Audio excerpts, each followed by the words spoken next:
তো hello guys, তো আজ আমরা সব বন্ধু মিলে যাচ্ছি নলহাটি ঠাকুর দেখতে। চলো দেখা যাক আজ কি কি কাণ্ড ঘটে।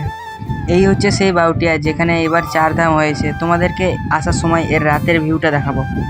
নলহাটি ঢোকার আগেই দেখি যে আমাদের টোটো চাকাটা ঢিল হয়ে গেছে, তাই দাদার টাইট দিচ্ছিল। তো ফাইনালি বন্ধুরা তোমরা দেখতেই পাচ্ছ আমরা নলহাটি ঢুকে গেছি।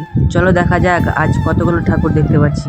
তো বন্ধুরা নলহাটি ঢুকতে ঢুকতে আমাদের প্রায় রাত হয়ে গেছিল, তাই আমরা টোটোর সমস্ত লাইট চালু করে দিলাম। এটা হচ্ছে নলহাটি ঢোকার প্রথম প্যান্ডেল এবং এখানকার লাইটিং খুব সুন্দর করেছিল। আর এই দেখো এখানকার প্রতিমা।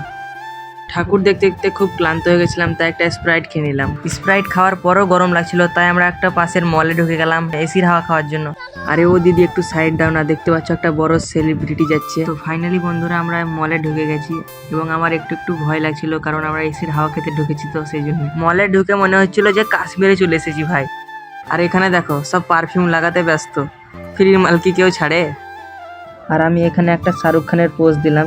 মলের স্টাফগুলো আমাকে সন্দেহ করছিল, সেই জন্য আমিও একটা জামা ট্রাই করে নিলাম। দেখো এটা, যেই আমি ট্রায়াল রুমে ঢুকতে যাচ্ছি দেখছি তা একটা লোক ঢুকেছিল ভিতরে।